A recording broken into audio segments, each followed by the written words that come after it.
أشهد أن لا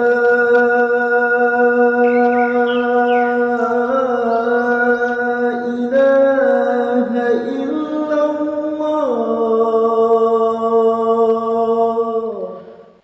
إن الحمد لله نحمده ونستعينه ونستغفره ونعوذ بالله من شرور أنفسنا ومن سيئات أعمالنا من يهد الله فلا مضل له ومن يضلله فلا هادي له.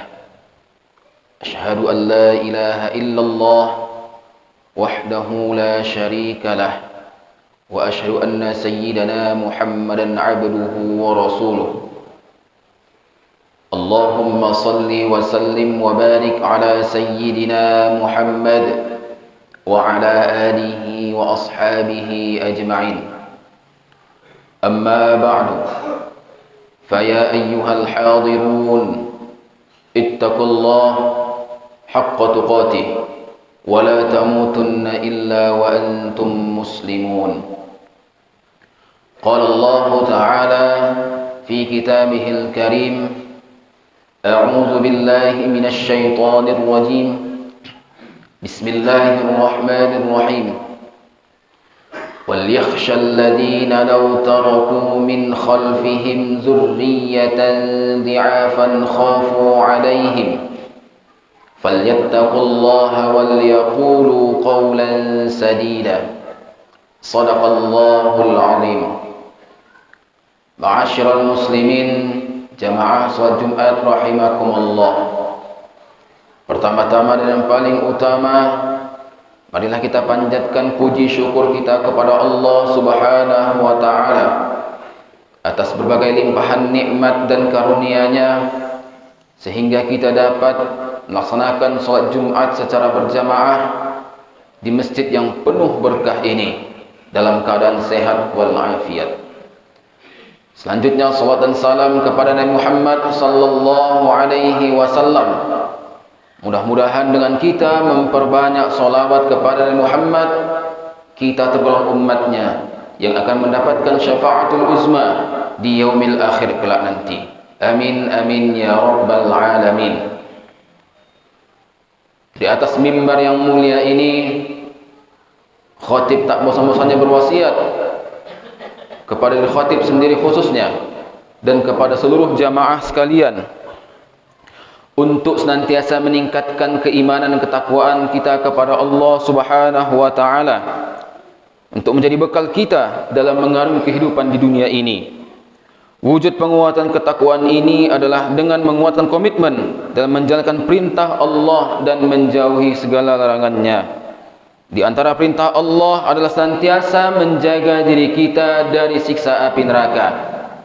Sesuai dengan firman Allah dalam Quran surah At-Tahrim ayat 6, A'udzu billahi minasy syaithanir rajim.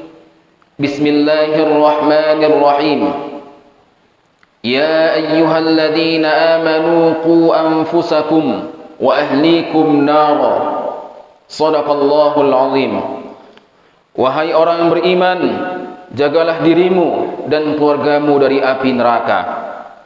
Dalam ayat ini kita diingatkan untuk bukan hanya menyelamatkan diri kita dari neraka, namun juga keluarga kita, termasuk anak-anak kita. Oleh karena itu penting bagi kita selaku orang tua untuk membekali anak-anak kita dengan bekal yang baik dan bermanfaat, menjadikan mereka generasi yang tangguh dalam mengarungi kehidupan. Kita tidak boleh meninggalkan generasi yang lemah, terutama dalam menghadapi kehidupan kompleks di era modern saat ini. Kita harus khawatir jika keturunan kita tersesat dalam era digital saat ini yang bisa menghantarkan mereka gagal membangun peradaban mulia. Allah Subhanahu wa taala berfirman dalam Quran An-Nisa ayat 9, A'udzu billahi minasy syaithanir rajim. Bismillahirrahmanirrahim.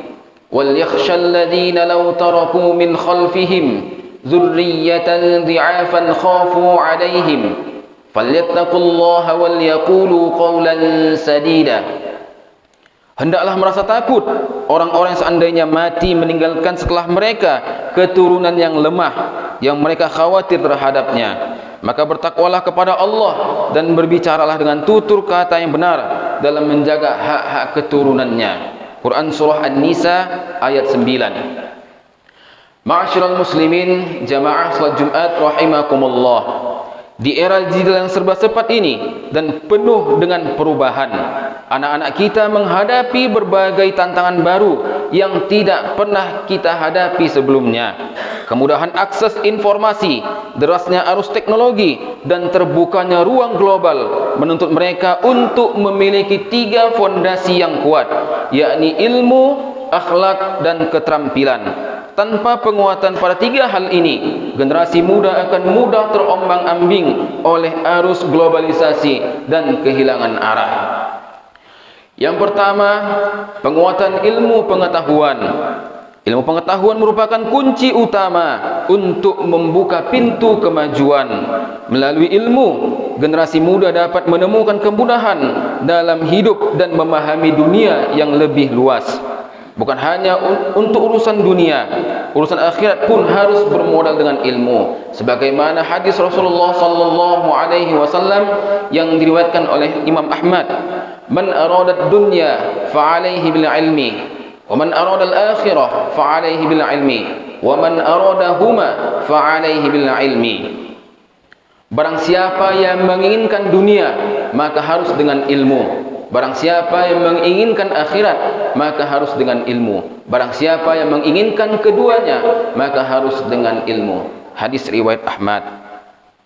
Namun penting diingat bahwa ilmu yang dipelajari harus bersumber dari tempat yang jelas dan terpercaya.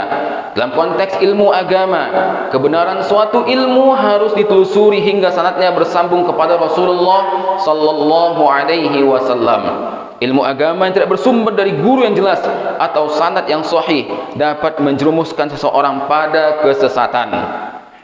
Demikian pula dengan ilmu-ilmu umum seperti ilmu komputer, teknologi atau komunikasi dan ilmu-ilmu lainnya. Generasi muda harus diarahkan agar menggunakan pengetahuan tersebut untuk kemaslahatan umat dan kemajuan bangsa, bukan untuk hal-hal destruktif seperti peretasan, penyebaran hoaks, ujaran kebencian atau buzzer negatif di dunia maya. Ilmu seharusnya menjadi alat untuk membangun, bukan untuk menghancurkan. Yang kedua adalah penguatan akhlak. Di tengah derasnya arus informasi dan kemudahan teknologi, penguatan akhlak menjadi sangat penting.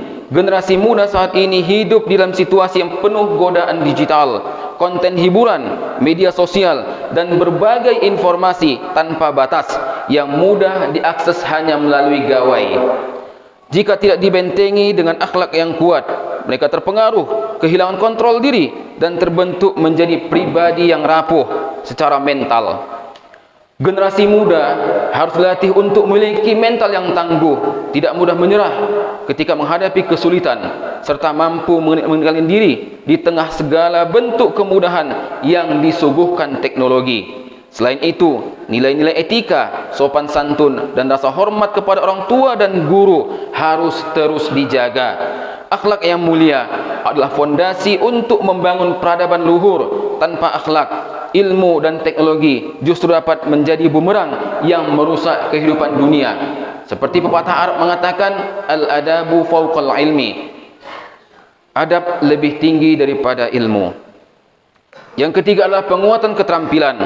Selain ilmu dan akhlak, aspek keterampilan juga perlu diperkuat. Dunia kerja di masa depan akan sangat kompetitif dan menuntut generasi muda untuk memiliki kemampuan praktis sesuai dengan minat dan potensi yang dimiliki. Setiap anak memiliki bakat dan keunikan masing-masing, sehingga pendidikan dan pembinaan harus membantu mereka menggali dan mengembangkan potensi secara maksimal. Keterampilan bukan hanya mencakup kemampuan teknis, tetapi juga mencakup kemampuan berpikir kritis, berkomunikasi, berkolaborasi, dan beradaptasi terhadap perubahan. Dengan keterampilan yang baik, generasi muda akan menjadi pribadi yang kuat secara ekonomi, tangguh secara fisik, dan siap menghadapi tantangan zaman. Ma'asyiral muslimin, jamaah salat Jumat rahimakumullah. Oleh karena itu, sebagai orang tua, mari kita latih ketangguhan anak. Orang tua tidak boleh memanjakan anak secara berlebihan atau membela kesalahan mereka tanpa memberikan pembinaan yang bijak. Terlebih dalam dunia pendidikan, ketika anak melakukan kesalahan di sekolahnya, banyak orang tua yang tidak terima anaknya diberikan hukuman disiplin oleh gurunya. Bahkan ada segelintir orang tua yang sampai membawa masalah seperti ini kerana hukum demi membela anaknya yang telah berbuat salah. Sikap seperti itu justru akan melahirkan generasi yang lemah, tidak tangguh, mudah menyerah pada keadaan, dan Allah tidak memberikan keberkahan ilmu pada anak tersebut. Sebaliknya, anak perlu dilatih untuk bertanggung jawab atas perbuatannya, menghadapi konsekuensi dari tindakannya, dan belajar dari setiap kesalahan agar tumbuh menjadi pribadi yang kuat dan siap menghadapi kehidupan nyata. Semoga kita diberikan kekuatan dalam mendidik anak-anak kita. Amin ya rabbal alamin. Barakallahu li wa lakum fil Qur'anil Karim wa nafa'ni wa iyyakum bima fihi minal ayati wa dzikril hakim. Wa taqabbalallahu minna wa minkum tilawatahu innahu huwal ghafurur rahim.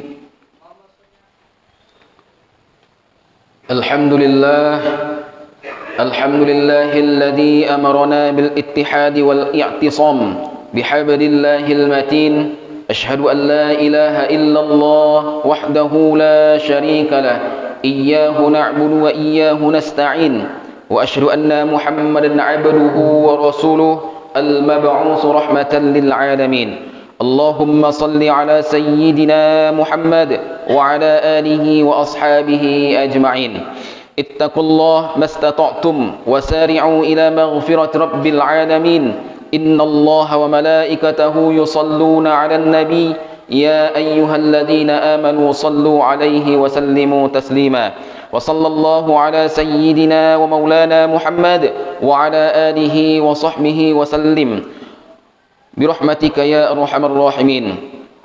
Allahumma ighfir lil muslimina wal muslimat wal mu'minina wal mu'minat الأحياء منهم والأموات إنك سميع قريب مجيب الدعوات ويا قاضي الحاجات. اللهم ادفع عنا الغلاء والوباء والفحشاء والمنكر والسيوف والمهن ما ظهر منها وما بطن من بلدنا هذا إندونيسيا خاصة ومن بلدان المسلمين عامة إنك على كل شيء قدير. ربنا هب لنا من أزواجنا وذرياتنا قرة أعين واجعلنا للمتقين إماما. ربنا آتنا في الدنيا حسنة وفي الآخرة حسنة وقنا عذاب النار والحمد لله رب العالمين. عباد الله، إن الله يأمركم بالعدل والإحسان وإيتاء ذي القربى وينهى عن الفحشاء والمنكر والبغي يعظكم لعلكم تذكرون. فاذكروا الله العظيم يذكركم واشكروه على نعمه يزدكم واسألوه من فضله يعطيكم ولذكر الله أكبر. أقيم الصلاة.